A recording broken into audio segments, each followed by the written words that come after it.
person is one of my bestest friends. They run an amazing show called Strip Joker that's body positive and queer as fuck. And they also run this very show, which is also body positive and queer as fuck. Can we get into it? Yeah!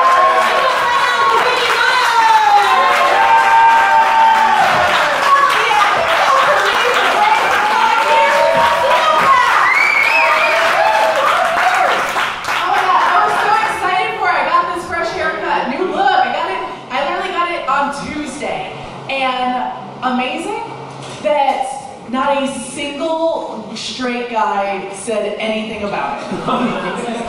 And I didn't know there was a haircut that would make them not give me opinions. And it's the best one I've ever had. I love it.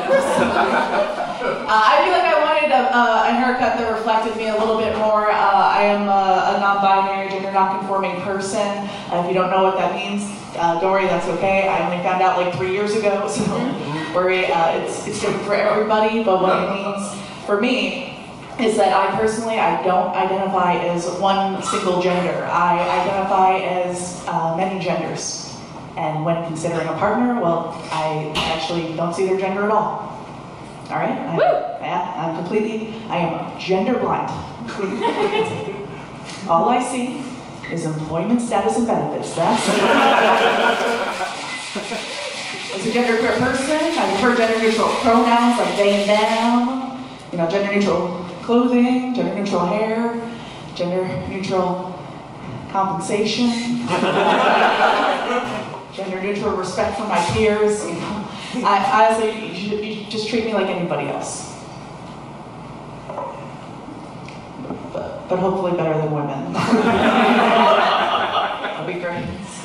Pronouns are super important to queers like us because when you use our pronouns for trans men, trans women, non-binary people, bros, it's important.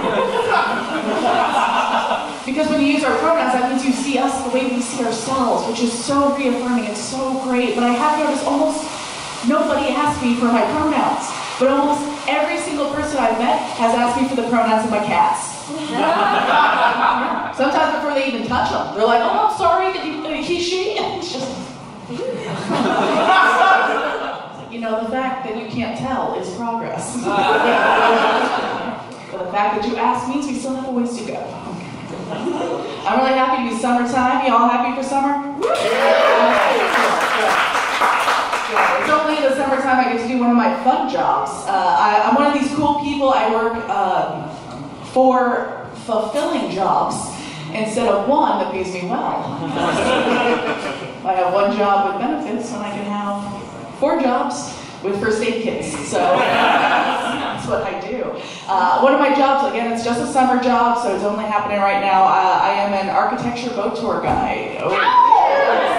Yes, I have learned all about the city of Chicago, our history, the architecture, and which cultures around the world don't find it customary to tip. Turns out it's all of them. I didn't realize when I took the job. And I think when I took it, I was misled. Because the girl that was training me, she was just like, "Listen, Brittany, if you are single, this is the job for you, okay? You're going to be on a boat with 300 people, and they're all going to be looking at you, okay? They're going to have all the questions, you're going to have all the answers, you're going to be the belle of the ball on this boat." Yeah, you want to know what she didn't tell me? It's a boat full of tourists. You know what's the least attractive thing to anyone that lives in Chicago? Someone holding Geno's East leftovers and wearing a "What You Talking About Willis Tower" t-shirt. No, thank you. No. And boy, is my job fulfilling. For 75 minutes at a time, I talk about history, architecture, I give you fun facts to bring home to Iowa. And every single time at the end of my tour, somebody has to tell me just how much I look like Lena Dunham. It is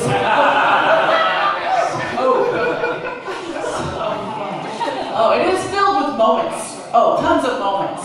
Unfortunately, because we all know we live in Chicago, there is one tower in downtown Chicago that turns everything controversial. We do have Trump Tower down there, so it sucks. And sometimes I have a lot of people like to flex on me with Trump Tower, they like to talk about it. So one time I had somebody that got on my boat and they had like a Trump Tower like umbrella, and they're like, "Excuse me, do you know like Trump Tower has a gift shop?" I'm like, if they do, nobody calls it that.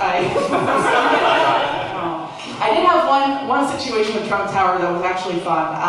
There was somebody definitely not from this country, and they came up to me very, very confused, and he said, "Excuse me, but why is Trump's name on that building?"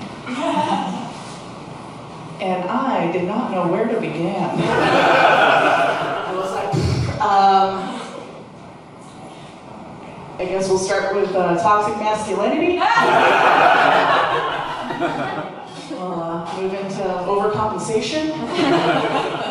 Guess we'll just cap it off as shiny things. There you go. Yeah. I did have one really great moment that happened to me. This happened last summer, and it's still been the best thing. On my boat tour, I had a little girl on my tour, and she was so cute. She was maybe 7 or 8 years old, and she came up to me in the middle of my tour, and she looked up at me, and she said, "When I grow up, I want to be a boat talker, just like you." It was pretty cute, but this felt like a teaching moment for me. So I told her, I was like, "Hey, listen, you know what? I bet you could do this job. And you know what? Hey, I bet you'd be very good at this job. But you know what? This job is always going to be here, all right? The city of Chicago, the history, the architecture, it's always going to be right here. So you know what I want you to do? I want you to go off to college, go do whatever else you want to do. And if that doesn't work out, then you can have this job too, okay?" And she said, "Okay." And then her parents tipped me $20. Yeah, it was the nicest way anyone has ever said, "Thank you for making sure our daughter doesn't turn out like you."